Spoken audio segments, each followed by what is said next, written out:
कि संविधान में जो ताकत दी है, जो शक्ति दी है, केवल बाबू आईएएस आईपीएस डॉक्टर वकील इंजीनियर बनने के लिए नहीं दी। भारतीय संविधान में बाबा साहब ने जो ताकत दी है, जो शक्ति दी है, बैठे हुए समाज को इस देश का शासक बनने के लिए दी है।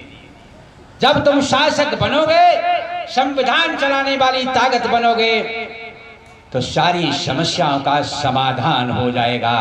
वो युग पुरुष और महापुरुष ने उस समय कहा, जब संविधान बनाने के बाद ये एहसास हुआ कि हमारे समाज के लोग जो उन्हें काम करना चाहिए वो नहीं कर रहे हैं। उन्होंने एक भाषण दिया था आगरा। उन्होंने कहा था कि मुझे पढ़े लिखे लोगों ने धोखा दिया। ये पढ़े लिखे लोग बाबू बन गए हैं, पैसा पैदा करने की मशीन बन गए हैं, बड़ी बड़ी गाड़ियां लेकर के समाज में घूमने का ये काम करते हैं, संविधान में ईगो दिखाते हैं। तो बाबा साहब ने संविधान बनने के बाद ये कहा था कि मेरी जय जयकार मत करो, मेरे अधूरे काम पूरा करो।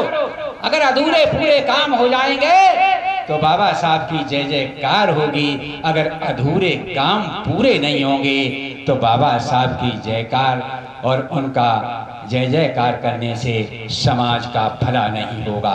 जिस समाज के अंदर 90% जनसंख्या हो, अगर उसका भला नहीं होगा तो राष्ट्र का भी भला नहीं होगा। तो बाबा साहब ने ये शब्द कहे थे कि मेरी जय जयकार मत करो, लेकिन बड़े दुर्भाग्य, बड़े दुख के साथ कहना पड़ता कि लोग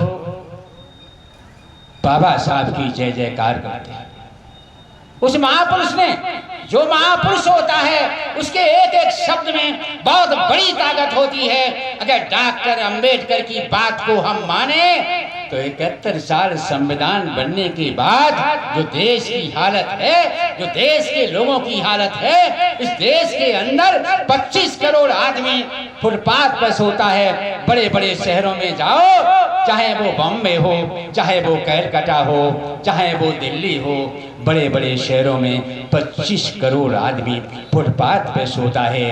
वही पैदा होता है, वही विद्यालय है, वही शिक्षालय है, वही मरता है, वही जीता है। ये बाबा साहब की बात का न मानने का कारण है। अगर बैठा हुआ समाज इस देश का शासक बना होता तो ये समस्याएं नहीं होती।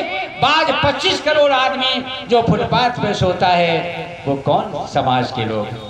वो किस समाज के लोग हैं? इसी बैठे हुए समाज के, जिसे हम अधिकार वंचित समाज कहते हैं, जिसे ओबीसी, एससी, एसटी और माइनॉरिटी कहते हैं, उसी समाज के लोग हैं। महापुरुष एक शब्द कहता है, उस शब्द की बहुत बड़ी कीमत होती है।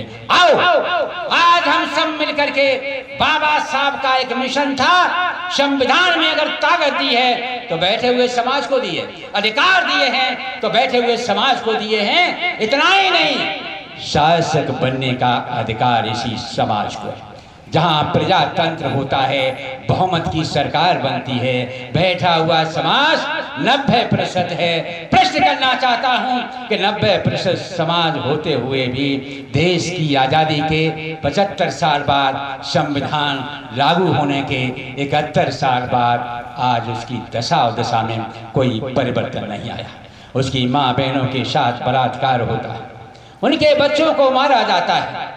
आज भी तमाम प्रकार की यातनाएं दी जाती हैं। क्यों दी जाती हैं? क्योंकि संविधान लागू अक्षरतः नहीं हुआ, बल्कि मनुस्मृति इस देश में लागू कर दी गई है। इसकी जिम्मेदारी यहाँ पर उनकी नहीं है जिन्होंने लागू की है। उन्हें संविधान तुम्हें दी है, तुम्हें ताकत दी है, तुम्हें शक्ति दी है। आओ आज हम जाति धर्म से ऊपर उठ करके ऐसे समाज का निर्माण करें जो समता, सुनता, बनता, न्याय पर आधारित समाज हो और एक नया राष्ट्र का निर्माण करें। ये हम नहीं कहते हैं। एक किताब लिखी है, मेरा भारत महान भारत, ये स्वामी विवेकानंद ने लिखी है। उन्होंने लिखा है कि देश के अंदर ब्राह्मणों ने शासन किया, जातिवाद, क्षेत्रवाद, ऊंच नीच की भावना बढ़ी, भ्रष्टाचार बढ़ा, अच्छा नहीं हुआ। क्षत्रियों ने शासन किया, सामंतवादी व्यवस्था बढ़ी, अच्छा नहीं हुआ। बनिया ने शासन किया, अच्छा नहीं हुआ।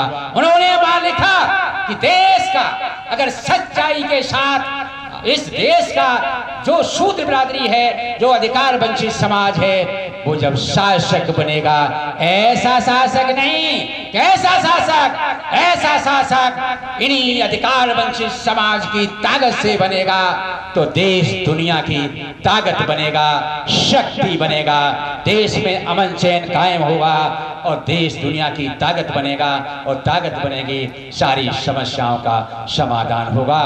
हम आपसे एक निवेदन करने आए हैं, वाकई में बहुत दिनों बाद आया हूँ।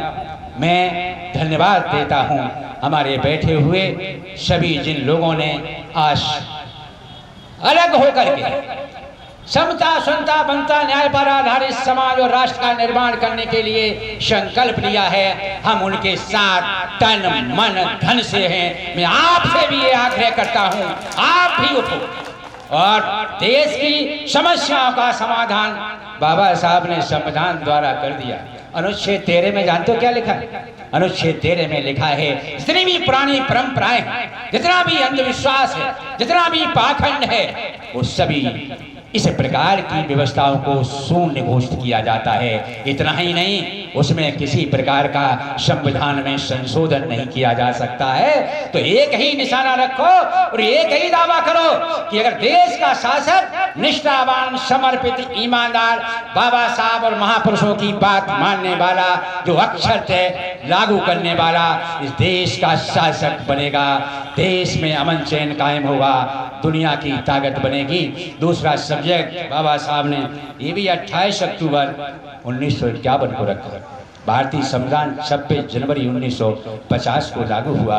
बाबा साहब ने दोनों ही प्रश्न आपके सामने उस समय रखे जब उनको दिखाई पड़ा कि देश के अंदर जो हो रहा है वो संविधान के मुताबिक नहीं हो रहा है। विपक्ष भी बने तो ऐसा बने कि सत्ता में बैठे हुए लोग मनमानी तरह से कानून न बना सकें। आज वही हो रहा है। मैं प्रश्न करता हूँ, 85 ज्यादा होते हैं या 15 ज्यादा होते हैं?